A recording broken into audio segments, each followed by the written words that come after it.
বন্ধুরা, যদি আমরা রাধারানীর কথা বলি আর ভগবান শ্রীকৃষ্ণের কথা না বলি তাহলে এটা একদমই ঠিক হবে না। কারণ রাধা এবং কৃষ্ণ একে অপরের পরিপূরক ছিলেন। রাধা এবং কৃষ্ণের প্রেম এমন এক আধ্যাত্মিক প্রেমের উদাহরণ যেটা ভৌতিক সুখের থেকে অনেক ওপরে। এমনিতে তো রাধা এবং কৃষ্ণের প্রেম অনাদিকাল থেকেই চলে আসছে, কিন্তু যখন দাপর যুগে ভগবান বিষ্ণু কৃষ্ণরূপে অবতার নিলেন তখন তিনি এই বিশ্ব সংসারকে প্রেমের সঠিক অর্থ বোঝানোর জন্য শ্রীকৃষ্ণের অংশ থেকে রাধারূপে যমুনা নদীর তটে অবস্থিত রাবাল গ্রামে বৃষভানু এবং কীর্তির ঘরে জন্ম নিয়েছিলেন। এবং জন্মের সাথে সাথেই রাধারানী এবং শ্রীকৃষ্ণের প্রেম কাহিনী শুরু হয়ে যায়। কিন্তু বন্ধুরা, এমন কি ঘটনা ঘটেছিল বা কী অবস্থা সৃষ্টি হয়েছিল যার কারণে রাধারানীকে শ্রীকৃষ্ণের বিরহের মুখোমুখি হতে হয়েছিল? আর ভগবান শ্রীকৃষ্ণ কেনই বা তার প্রিয় বাঁশিকে ভেঙে দিয়েছিলেন? এই সমস্ত প্রশ্নের উত্তর আমরা এই ভিডিওর মাধ্যমে আপনাকে জানানোর চেষ্টা করব। নমস্কার বন্ধুরা, সাহিত্য রস মোটিভেশনের আজকের একটি নতুন ভিডিওতে আপনাদেরকে আরও একবার সুস্বাগতম। আপনি যদি আমাদের চ্যানেলে নতুন দর্শক হয়ে থাকেন তাহলে অবশ্যই চ্যানেলটিকে সাবস্ক্রাইব করে রাখুন। আর এরকম নিত্য নতুন ভিডিও সবথেকে আগে দেখার জন্য পাশের বেল নোটিফিকেশানটি অবশ্যই অন করে রাখবেন। তাহলে চলুন শুরু করা যাক আজকের এই ভিডিওটি। বন্ধুরা, বলা হয়ে থাকে যে রাধারানী জন্ম থেকেই অন্ধ ছিলেন, কারণ তিনি স্বর্গলোক থেকে একটি প্রতিজ্ঞা নিয়ে এই পৃথিবী লোকে এসেছিলেন। আর সেই প্রতিজ্ঞাটি হলো, যখন ভগবান শ্রীকৃষ্ণের দৃষ্টি তার ওপর পড়বে তখনই তিনি প্রথমবার তার দৃষ্টি খুলে ভগবান শ্রীকৃষ্ণকে প্রথমেই দর্শন করতে চান, আর তা না হলে উনি কখনোই তার চোখ খুলবেন না। তাহলে বুঝতেই পারছেন যে কেমন করে তারা দুজন একে অপরের সঙ্গে যুক্ত ছিলেন সেই বাল্যকাল থেকেই। শ্রীকৃষ্ণ তার বংশীর ধ্বনি দিয়ে বারসানাবাসীর মন জয় করে রেখেছিলেন, আর রাধা এবং কৃষ্ণ তাদের 8 বছর বয়স থেকেই আধ্যাত্মিক প্রেমের স্বাদ আস্বাদন করতে শুরু করেন। ভগবান শ্রীকৃষ্ণের জীবনে দুটি প্রিয় বিষয় ছিল, রাধা এবং তার প্রিয় বংশী বা বাঁশি। তাই শ্রীকৃষ্ণ ও রাধার প্রেমের প্রতীক হিসাবে গণ্য করা হয় শ্রীকৃষ্ণের এই বাঁশিটিকেই। যখনই শ্রীকৃষ্ণ বাঁশি বাজাতেন তখনই রাধারানী সেই বাঁশির ধ্বনিতে আকৃষ্ট হয়ে তার কাছে ছুটে আসতেন এবং ঘণ্টার পর ঘণ্টা সেই বাঁশির ধ্বনিতেই মগ্ন হয়ে থাকতেন। এই বংশীর ধ্বনি তাদের প্রেমকে আরও গভীর করে তুলেছিল। তারা দুজনেই যমুনা নদীর তীরে ঘণ্টার পর ঘণ্টা ধরে তাদের সময় অতিবাহিত করতেন, যদিও তাদের এই সুখের সময় মাত্র কিছুদিনের জন্যই ছিল। কারণ যখনই কৃষ্ণের মামা কংস এটা জানতে পারলেন যে কৃষ্ণ বৃন্দাবনেই আছেন, তখন তিনি কালবিলম্ব না করে কৃষ্ণকে দ্বন্দ্বযুদ্ধের জন্য আহ্বান করলেন। আর এজন্যই সমস্ত বৃন্দাবনবাসী এবং রাধাকে ছেড়ে মাতা যশোদা শ্রীকৃষ্ণকে নিয়ে মথুরায় চলে যান। যদিও শ্রীকৃষ্ণ এবং রাধা এটা আগে থেকেই জানতেন যে তিনি আর কখনোই বৃন্দাবনে ফিরে আসবেন না, তারা একে অন্যের সাথে আর কোনোদিন দেখা পর্যন্ত করতে পারবেন না। এই জন্য মথুরা যাওয়ার আগে রাধা শ্রীকৃষ্ণের কাছ থেকে দুটি প্রতিশ্রুতি চেয়ে নিলেন। এর মধ্যে প্রথম প্রতিশ্রুতি ছিল রাধার মনে সবসময়ের জন্য শ্রীকৃষ্ণেরই অধিষ্ঠান থাকবে, আর দ্বিতীয় প্রতিশ্রুতি ছিল মৃত্যুর পূর্বে শ্রীকৃষ্ণ তাকে অবশ্যই দর্শন দেবেন। এই প্রতিশ্রুতি দেওয়ার পূর্বে শ্রীকৃষ্ণ এটা জানতেন যে রাধা শ্রীকৃষ্ণের বিরহে অনেক অশ্রু ঝরাবেন। তো শ্রীরাধাও যাতে খুশি থাকেন সেজন্য ভগবান শ্রীকৃষ্ণ তার কাছ থেকেও একটি প্রতিশ্রুতি চেয়ে নিলেন, আর সেটা হলো এরপর থেকে শ্রীরাধা কখনোই শ্রীকৃষ্ণের বিরহে এক ফোঁটা অশ্রু ঝরাতে পারবেন না। এই প্রতিশ্রুতি নেওয়ার পর ভগবান শ্রীকৃষ্ণ মথুরার উদ্দেশ্যে প্রস্থান করেন, আর শ্রীরাধা বৃন্দাবনেই থেকে যান। এর পরের অংশ থেকে শ্রীরাধার বর্ণনা খুব কম গ্রন্থেই পাওয়া যায়। এরপর শ্রীকৃষ্ণ মথুরায় গিয়ে কংসকে বধ করেন এবং তারপর তার পিতামাতা দেবকী এবং বসুদেবকে বন্দি দশা থেকে মুক্ত করেন। এর কিছুদিন পর তিনি তার প্রজাদের রক্ষা করার জন্য মথুরা থেকে এগিয়ে গিয়ে দ্বারকা নগরী প্রতিষ্ঠা করেন এবং তখন থেকেই তাকে দ্বারকাধীশ বলা হয়ে থাকে। শ্রীকৃষ্ণ দ্বারকায় গিয়ে প্রথমে রুক্মিণী এবং তারপর সত্যভামার সঙ্গে বিবাহ করেন। এদের ছাড়াও শ্রীকৃষ্ণ আরও 6 জনের সঙ্গে বিবাহ করেন। এই 8 জন পত্নীর মধ্যে রুক্মিণী শ্রীকৃষ্ণের সবথেকে প্রিয় পত্নী ছিলেন, যিনি শুধুমাত্র শ্রীকৃষ্ণের ছবি দেখে তাকে তার মনে স্থান দিয়েছিলেন। রুক্মিণী শ্রীকৃষ্ণকে বিবাহ করার জন্য নিজের ভাই রুক্মির বিরুদ্ধেও চলে গিয়েছিলেন, আর তিনি প্রেমপত্রের মাধ্যমে ভগবান শ্রীকৃষ্ণকে তার প্রেম নিবেদন করে তার সাথে পালিয়ে বিবাহ করেন। আর তারপর তিনি দ্বারকা নগরীতে ফিরে গিয়ে ভগবান শ্রীকৃষ্ণের সাথে সুখে শান্তিতে বসবাস আরম্ভ করেন। এরপর ভগবান শ্রীকৃষ্ণ তার দৈবিক কাজে লিপ্ত হয়ে পড়েন।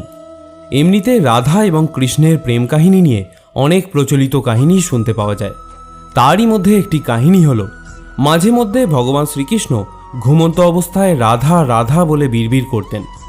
কিন্তু এই ঘটনাটিকে কৃষ্ণের সেই 8 জন পত্নী কখনোই ভালোভাবে নিতেন না। একবার রুক্মিণী শ্রীকৃষ্ণকে বললেন, হে প্রভু, প্রেম তো আমরা সকলেই আপনাকে করি, কিন্তু রাধারানীর মধ্যে এমন কি আছে যার জন্য আপনি ঘুমন্ত অবস্থাতেও তাকে স্মরণ করতে থাকেন? তখন ভগবান শ্রীকৃষ্ণ তাকে বললেন, তুমি অন্তত একবার রাধার সঙ্গে দেখা করে এসো, তাহলেই এর উত্তর তুমি নিজেই পেয়ে যাবে। আর যখন তুমি তার সঙ্গে দেখা করতে যাবে তখন হাতে করে অবশ্যই কিছু নিয়ে যেও। এরপর রুক্মিণী রাধার সঙ্গে দেখা করতে যান এবং সাথে করে খুব গরম 1 বাটি দুধ নিয়ে যান। যখন তিনি রাধারানীর কক্ষে গিয়ে পৌঁছান তখন তিনি জানতে পারেন যে রাধারানী শ্রীকৃষ্ণের নাম জপ করে নিদ্রাবিহীন অনেক রাত্রি কাটিয়ে সবেমাত্র ঘুমিয়েছেন। তখন রুক্মিণী শ্রীরাধার সখীদেরকে বলেন যে শ্রীকৃষ্ণই তাকে রাধার সঙ্গে দেখা করার জন্য পাঠিয়েছেন। কৃষ্ণ নাম উচ্চারণ করা মাত্রই শ্রীরাধা ঘুম থেকে উঠে পড়েন এবং বলেন, কৃষ্ণ এতদিনে কাউকে আমার সঙ্গে দেখা করার জন্য পাঠিয়েছে। এই ঘটনায় রুক্মিণী সম্পূর্ণ আশ্চর্য হয়ে পড়েন যে শুধুমাত্র শ্রীকৃষ্ণের নাম উচ্চারণ করা মাত্রই শ্রীরাধা ঘুম থেকে উঠে পড়লেন এবং তার ব্যাপারে জিজ্ঞাসা করা আরম্ভ করলেন। শুধুমাত্র এতটুকুই নয়, যখন রাধারানী জানতে পারলেন যে কৃষ্ণ তার জন্য প্রসাদ পাঠিয়েছেন তখন উনি কোনো কিছু না ভেবেই রুক্মিণীর কাছ থেকে সেই গরম দুধ নিয়ে পান করে নিলেন। এইভাবে গরম দুধ পান করা দেখে রুক্মিণী অতীব আশ্চর্য হয়ে পড়লেন এবং তারপর রাধার সঙ্গে কিছুক্ষণ কথা বলে পুনরায় দ্বারকায় ফিরে গেলেন। এত কিছু হয়ে যাওয়ার পর যখন রাত্রিবেলায় রুক্মিণী ভগবান শ্রীকৃষ্ণের পদসেবা করছিলেন তখন তিনি লক্ষ্য করলেন যে তার পায়ে গরম লেগে ফোস্কা পড়ে গেছে। এটা দেখে তিনি শ্রীকৃষ্ণকে প্রশ্ন করলেন, হে প্রভু, আপনি কোথায় গিয়েছিলেন যে আপনার পায়ে গরম লেগে ফোস্কা পড়ে গেছে? তখন শ্রীকৃষ্ণ বললেন, তুমি ভুল করে রাধাকে গরম দুধ দিয়ে দিয়েছিলেন, যেটা রাধা একবারই পান করে নিয়েছিল, যার কারণে তার হৃদয়ে ফোস্কা পড়ে যায়। যেহেতু রাধার হৃদয়ে আমার চরণ কমল বিরাজ করে তাই আমার পায়েও ফোস্কা পড়ে গেছে। তারপর রুক্মিণী শ্রীকৃষ্ণ এবং শ্রীরাধার প্রেমের সারমর্ম বুঝতে পারেন এবং এটাও বুঝতে পারেন যে প্রেম শরীরের নয় বরং আত্মা এবং হৃদয় দ্বারা হয়ে থাকে। আরেকটি কাহিনী অনুসারে ভগবান ব্রহ্মা পৃথিবীলোকে এসে বৃন্দাবনে প্রথমে শ্রীরাধা এবং শ্রীকৃষ্ণের বিবাহ দিয়েছিলেন, কিন্তু এই ব্যাপারে বিস্তারিত আমরা কিছু পাই না। এরপর বৃন্দাবনে শ্রীরাধা শ্রীকৃষ্ণের ভক্তির সাথে তার জীবন অতিবাহিত করতে থাকেন এবং এটা বলা হয়ে থাকে যাদবপুত্র অভিমন্যু বা আয়ানের সাথে তার বিবাহ সম্পন্ন হয়েছিল।